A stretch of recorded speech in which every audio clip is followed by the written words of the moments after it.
ٹوپی کے بارے میں منع کیا تھا کہ بھئی آپ کسی کی پنچایت میں نہ پڑیں کہ ٹوپی یہ پہنو وہ پہنو. ایک آدمی وضو کر رہا تھا ابھی, ایک ہمارے صاحب, ان کو صبح تھوڑا راشن بھی دوں گا جب آؤں گا انشاءاللہ, جب آئیں گے ملیں گے. آپ کو کس نے کہا ان کو مسح کا طریقہ سکھاؤ؟ آپ کو استنجا کا طریقہ پتا ہے؟ پہلے استنجا کا طریقہ تو سیکھو. آپ کو ہم نے کہا ہے کہ لوگوں کا وضو صحیح کراؤ؟ ایسے بیوقوف والی حرکتیں مت کرو. ابھی 3 دفعہ سمجھایا ہے میں نے کہ بھئی آپ کسی چیز کو مت کہیں. ہم بھی اس کو کہتے ہیں جو اپنی اصلاح کے لیے کہتا ہے, ورنہ بیان میں بتاتے رہتے ہیں. جیسے فرض کرے 2-3 دفعہ اعلان کیا, پھر بھی سامنے نفل پڑھ رہے تھے لوگ. چلو قضا پڑھ رہے ہو, فرض کریں پڑھنا ہی نہیں ہے, لیکن میں نے تو اس کو نہیں بلایا کہ آپ یہاں آ جاؤ. جیسے آج ایک بھی مسبوق نہیں تھا الحمدللہ عصر میں, لیکن اگر 8 لوگ مسبوق اور تھے یا 10 تھے فرض کریں, میں ان کے جا کر کہوں گا السلام علیکم آپ مسبوق کیوں ہوئے؟ جائز ہی نہیں ہے. داڑھی کا بیان کر سکتے ہیں, داڑھی کا بول نہیں سکتے کسی کو. اتنا سمجھایا, اس کے باوجود بھی ایک بیچارہ نماز پڑھ رہا ہے اور وضو کر رہا ہے, اس کے بعد کھڑے ہوئے ہیں کہ ہمارے شیخ نے کہا ہے ایسے مسح کرو. چلو آپ مجھے وہاں کر مسح کا طریقہ بھی بتا دینا کیا ہے, وضو کا طریقہ بتا دیں, اور وضو میں 14 سنتیں بتا دیں, اور نماز کی 51 سنتیں بتا دیں. 51 نہیں بتاؤں, 15 بتا دو مجھے آپ. بھئی گاڑی اللہ چلا رہے ہیں, ایک دن اللہ والے ہم بن جائیں گے. اپنی اولاد کو عزت, چلو اللہ کا شکر ہے نام زبان پر آتے رک گیا, آج تک کبھی نام نہیں بتایا. ولیوں کے سردار جن کی مجلس میں حضرت والا جاتے ہوں, شیخ العرب العجم عارف باللہ حضرت مولانا شاہکی محمد اختر صاحب رحمۃ اللہ علیہ, ایک شخص ایسا نہیں ہوگا جنہوں نے نام نہیں سنا ہوگا ان کا. ان کے بیٹوں کی داڑھی نہیں تھی اور اپنے منہ سے ان کو لقمہ کھلاتے تھے, گلے لگاتے تھے, ساتھ بلا کے ساتھ بٹھاتے تھے, بلا کے ساتھ بٹھاتے تھے. ایک دن ایک صاحب نے کہا کہ حضرت معافی کے ساتھ آپ سے ہی ہم نے سنا ہے کہ ایک مٹھی داڑھی تینوں طرف سے رکھنا واجب ہے, چاول برابر کم کرنا, داڑھی منڈانا حرام ہے. آپ کے بیٹے بھی نہیں بتاؤں گا کتنے, آپ کے بیٹے کسی کی داڑھی نہیں ہے, اور آپ کیا پورے دنیا میں ڈنکا پٹا ہوا ہے, تو آپ ان کو کہتے کیوں نہیں ہیں؟ فرمایا کہ بھائی یہ بابا کی داڑھی دلیل نہیں ہے, کہ بابا کے پاس اتنے لوگ آ رہے ہیں تو یہ داڑھی کچھ بھی نہیں ہے. سن نہیں رہے, یہ بچپن سے باتیں گھر کے اندر اور ممبر پر سن رہے ہیں.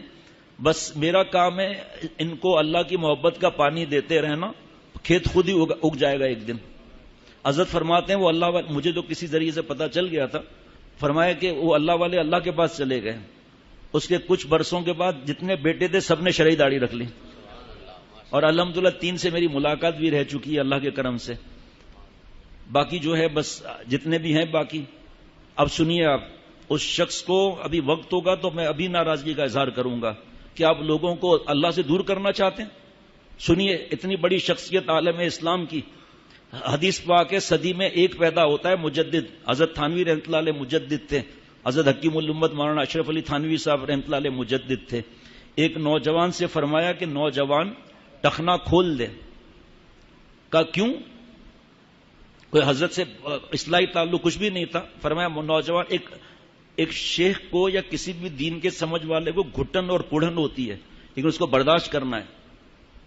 اگر یہاں پکڑ کر ایک سے ہم داڑھی کا کہیں وہ بیان سننے آئیں گے؟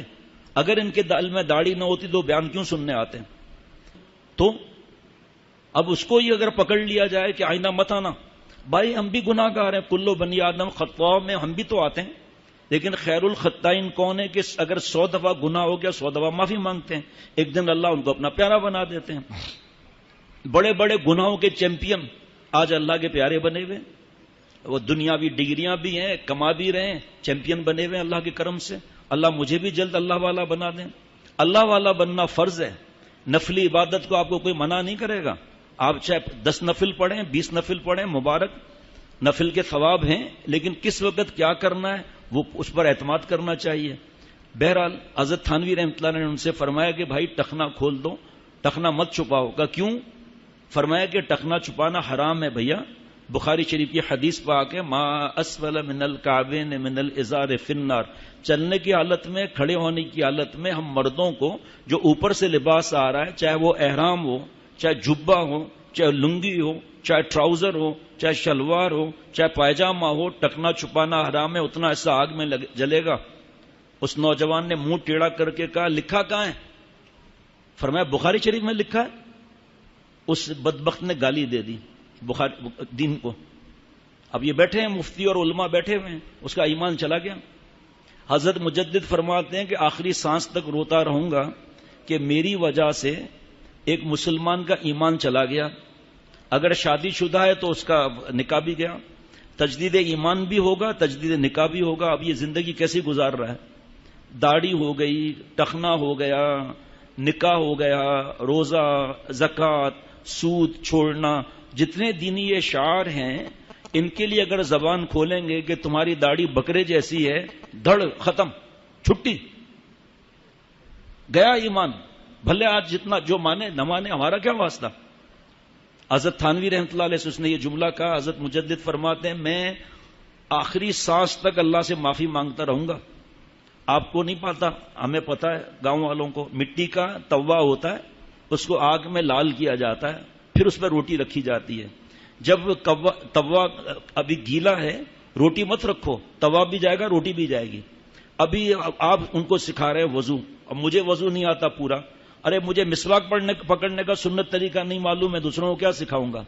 ہم نے حضرت سے سیکھا, یہاں رکھیے تو ٹھیک, ورنہ میرا ابھی یہ مسواک فرض کرے ہیں, یہ 3 انگلیاں اوپر آئیں گی, انگوٹھا اس کے نیچے آئے گا, اور یہ چنگلی اس کے نیچے آئے گی, اور پھر اس طرح کر کے مسواک کریں گے, اور ایک بالش تو پھر کم ہوتے ہوتے وہ الگ بات ہے. ہمیں یہ نہیں معلوم اور چلے دوسروں کو مسا کا طریقہ سکھانا ہے. بھائی وہاں لکھا بھی تو ہوا ہے سارا وضو کا طریقہ. اس کے بعد بھی جب تک کہتے ہیں نا پریکٹیکل نہ ہو تو پتہ نہیں چلتا, جب تک پریکٹیکل نہ ہو پتہ بھی نہیں چلتا. یہ جو ہے یہ مسواک ہے. اب یہ دیکھیں, یہ انگوٹھا نیچے, 3 انگلیاں اوپر, اور یہ نیچے مسواک. کتنے کی ملتی ہے؟ 10 روپے کی. لیکن موت کے وقت کلمہ شہادت یاد دلائے گی مسواک. اور سنیے, مسواک والی نماز غیر مسواک والی نماز سے 70 درجہ گنا بڑھے. اور حدیث پاک ہے مسواک منہ کی پاکی ہے, رب کی رضا ہے. بعض لوگ قاری صاحبان اسے مارتے بھی ہیں, حضرت نے فرمایا نقصان کر رہے ہیں اپنا. یہ تو اتنی بڑی نعمت ہے, اس سے ان کو مار رہے ہیں. یا یہ انگلیوں کے اندر مسواک رکھ کر اور اپنا قلم رکھ کر اوپر سے دبا دیتے ہیں. آپ کی اولاد ہو تو کرو گے اس طرح؟ فتاوی شامیہ میں کیا لکھا ہے مار پٹائی کے لیے؟ باپ گال پہ مار سکتا ہے؟ استاد کیسے مار سکتا ہے؟ قاری صاحب کیسے مار سکتا ہے؟ شیخ کیسے مار سکتا ہے؟ لیکن کیونکہ پتا ہے نہیں, اس لیے دوسروں کو مشورے دے رہے ہیں. تو حضرت مجدد رحمۃ اللہ علیہ نے یہ نصیحت فرمائی کہ آئندہ میں کسی کو اس طرح نہیں کہوں گا. جس کے بارے میں یقین ہو تو پھر کہوں گا, آئندہ نہیں کہوں گا. اب دوسرا عمل دیکھیے, ٹرین میں تشریف فرما ہے, ظہر کی فرمایا اذان دو بھائی. اذان دی, چلو بھائی نماز پڑھو. کہ حضرت وہ کونے میں ایک آدمی نوجوان بیٹھا ہے, وہ مسلمان لگتا ہے, اس کو ہم نماز کے لیے کہیں.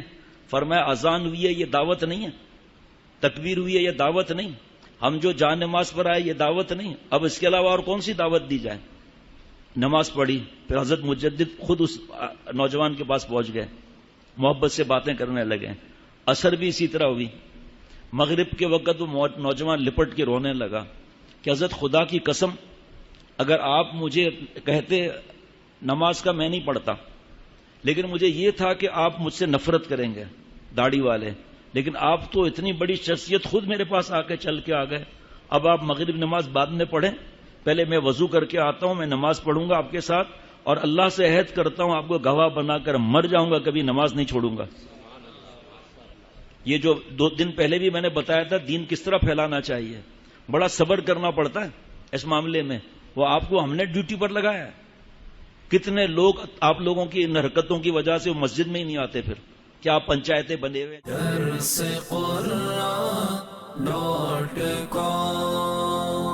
www.darsequran.com